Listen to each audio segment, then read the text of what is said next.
ሰላም እንደምን ቆይታችኋል? የገንዘብ ሚዲያ ቤተሰቦች። ኖህ ሪል ስቴት በቤት ገዢ ደንበኞቹ ቅሬታ ቀረበበት።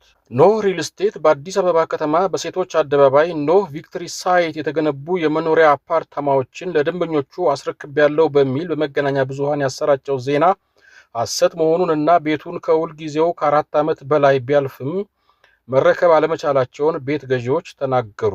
ኖህ ሪል ስቴት ቅዳሜ ግንቦት 1 ቀን 2018 ዓ.ም መገናኛ ብዙሃን በተገኙበት ለቤት ገዢዎች አስረክቤያለሁ ካላቸው ቤቶች በየካ ክፍለ ከተማ ወረዳ 6 ክልል ውስጥ በተለምዶ አቧሬ እየተባለ በሚጠራው አካባቢ የተገነባው አፓርታማ ይገኝበታል።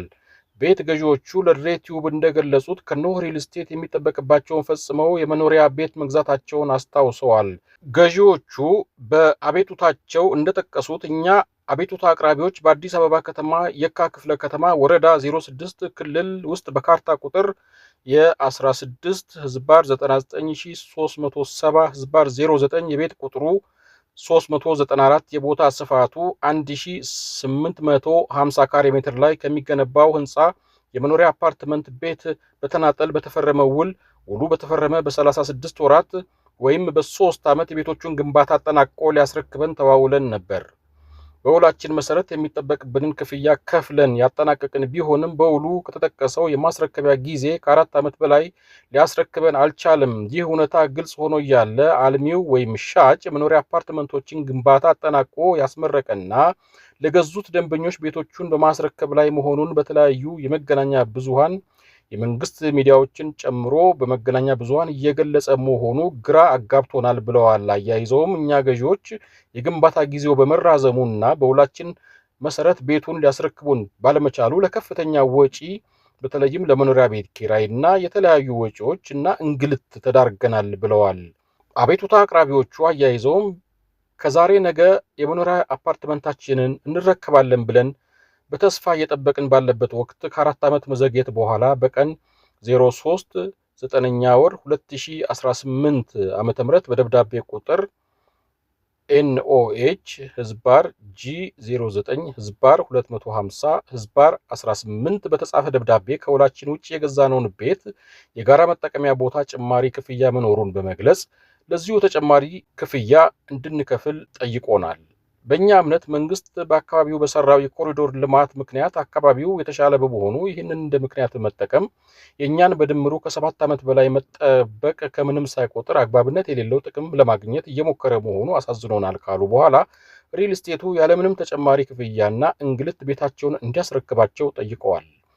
የኖህ ተለዋዋጭ ምላሾች። ኖህ ሪል ስቴት በጉዳዩ ላይ ያለውን አስተያየት ለማካተት ያደረግነው ጥረት ለጊዜው አልተሳካም። ሆኖም በተጠቀሰው ቦታ የገነባውን ቤት ርክክብ መፈጸሙ መናገሩን ግንቦት 1 ቀን 2018 ዓ.ም የሰጠውን ይፋዊ መግለጫ ተከትሎ ድሬቲዩብን ጨምሮ በተለያዩ ማህበራዊ ሚዲያዎች የተሰራጩ ዘገባዎችን ለመመልከትና ለመረዳት ችለናል። በተጨማሪም ትልቁ የመንግስት ልሳን አዲስ ዘመን ጋዜጣ ይህንኑ የገዢዎች ቅሬታ መነሻ በማድረግ የካቲት 7 ቀን 2018 ዓ.ም በኖህ ሪል ስቴት እና አጋር ኩባንያዎች የህግና የደንበኞች አገልግሎት ጉዳይ ክትትል ኃላፊ አቶ ዮሴፍ ደስታን አነጋግሮ ያቀረበውን ዘገባ ተመልክተናል። ኃላፊው በምላሻቸው ርክክቡ ሳይፈጸም መዘግየቱን በማመን በይፋ ይቅርታ ከጠየቁ በኋላ ለርክክቡ መጓተት ምክንያት ነው ያሉትን የህንፃው ፍሳሽ ስርዓት አለመጠናቀቅንና ጉዳዩም ከአቅማቸው በላይ ሆኖ መቆየቱን የሚጠቅስ ማብራሪያ ሰጥተዋል። ችግሩም ጊዜያዊ መፍትሄ ማግኘቱን በመጥቀስ ጊዜያዊ ሴፕቲክ ታንክ መዘጋጀቱንና አነስተኛ ስለሆነ በየቀኑ እያስመጠጡ መጠቀም ይችላሉ ብለዋል። በተጨማሪም በአንድ ወር ጊዜ ውስጥ ቤቱን እንደሚያስረክቡ ቃል መግባታቸው ተዘግቧል። ኖህ ይህን መግለጫ ከሰጠ እና ግንቦት 1 ቀን 2018 ዓ.ም ደንበኞቹ ቤቶቹን ማስረከቡን በመገናኛ ብዙሃን ካስነገረ በኋላ ለቤት ገዢ ደንበኞች ግንቦት 3 ቀን 2018 ዓ.ም ደብዳቤ ጽፏል። በዚህም ደብዳቤው የጋራ መጠቀሚያ ቦታ ጭማሪ ክፍያ መኖሩን በመግለጽ ለዚሁ ጭማሪ ተጨማሪ ክፍያ እንዲከፍሉት ጠይቋል። ስሜ አይገለጽ ያሉ በማናቸውም ፍርድ ቤት በጥብቅና ሙያ በማገልገል ላይ የሚገኙ የህግ ባለሙያ አጭር አስተያየት ሰጥተዋል። ጉዳዩን በቅርበት መመርመራቸውን በማንሳት አልሚው ከዓመታት መዘግየት በኋላ ቤቱን ላለማስረከቡ የሚሰጣቸው ተለዋዋጭ ምክንያቶች ውሃ የማያነሱ ናቸው ብለዋል። 4 ዓመት ከዘገዩ በኋላ ሚዲያ ጠርቶ ቤቱን ሳያስረክብ አስረክቤያለሁ ብሎ ሐሰተኛ መግለጫ መስጠት የፍሳሽ ችግር አጋጠመን እንዲሁም የትርፍ ቦታ ክፈሉኝ የሚሉ ተለዋዋጭ ምክንያቶችን መስጠት ጊዜ ለመግዣ ካልሆነ በስተቀር ምንም አይነት የህግ መሰረት የላቸውም።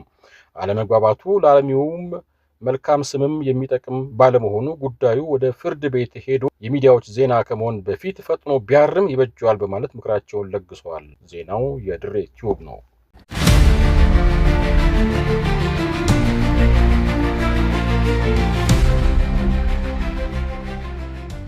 የኖህ ሪል ስቴት ምላሽ። ኖህ ሪል ስቴት ቀደም ሲል በድሬ ቲዩብ በኩል ለቀረበበት ክስ ለድሬ ቲዩብ የሰጠውን ምላሽ ከዚህ ቀጥሎ እናቀርብላችኋለን።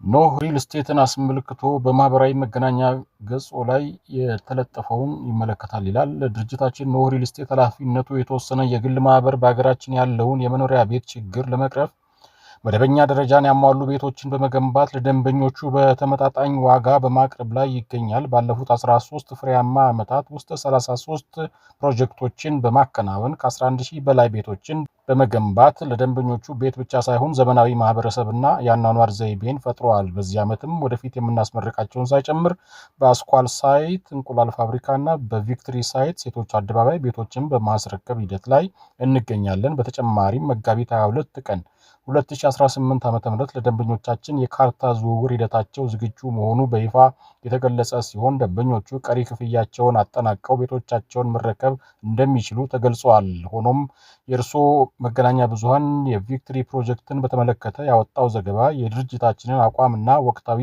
የፕሮጀክቱን ሁኔታ በበቂ ሁኔታ ያላካተተ በመሆኑ በህዝብ ዘንድ የተሳሳተ ግንዛቤ ሊፈጥር የሚችል መሆኑን ተገንዝበናል። በመሆኑም ከደንበኞቻችን ጋር በተያያዘ የተደረጉ አስፈላጊ ግንኙነቶችና ማሳወቂያዎችን ለማጣቀሻነት ከዚህ ደብዳቤ ጋር በአባሪነት ተያይዘው ቀርበዋል። ድርጅታችን ከማንኛውም የመገናኛ ብዙሃን ተቋም ጋር ግልጽና ተባባሪ ግንኙነትን ለመጠበቅ የሚያምን ሲሆን በተለይም ለህዝብ ትክክለኛና ሚዛናዊ መረጃ መድረሱ ከፍተኛ ጠቀሜታ እንዳለው ያምናል። ስለሆነም የቪክትሪ ፕሮጀክትን ወቅታዊ ሁኔታ በአካል በመገኘት እንድትጎበኙ በአክብሮት እንጋብዛለን። በፕሮጀክቱ ሳይት ላይ የኤሌክትሪክ ትራንስፎርመር መገጠሙን እንዲሁም የመሬት ውሃ ስራዎች ተጠናቀው ለአገልግሎት ዝግጁ መሆናቸውን በቦታው ተገኝታችሁ መመልከት ትችላላችሁ። ድርጅታችንም ለማንኛውም ተጨማሪ ማብራሪያ ወይም መረጃ በሙሉ ዝግጁ መሆኑን በአክብሮት እናሳውቃለን። በተጨማሪም የድርጅታችንን ምላሽና ማብራሪያ ትናንት ዘገባው በቀረበበት አግባብና ሁኔታ ለህዝብ እንዲያቀርቡ በአክብሮት እንጠይቃለን። ከሰላምታ ጋር ኖህ ሪል ስቴት አክሲዮን ኃላፊነቱ የተወሰነ የግል ማህበር አባሪዎችም አያይዞ አቅርበዋል። ከድሬ ቲዩብ ገጽ ለመረዳት እንደቻል ነው። የተከበራችሁ ውድ የገንዘብ ሚዲያ ተከታታዮች ለሰዓቱ ያዝናቸው ዜናዎች እነዚህ ናቸው። የገንዘብ ሚዲያ ዩቲዩብ ቻናልን ሰብስክራይብ፣ ላይክ፣ ሼር በማድረግ አዳዲስ መረጃዎችን ማግኘት ትችላላችሁ እያልኩኝ በሌላ ዜና እስክንገናኝ ድረስ ሰላም ቆዩኝ።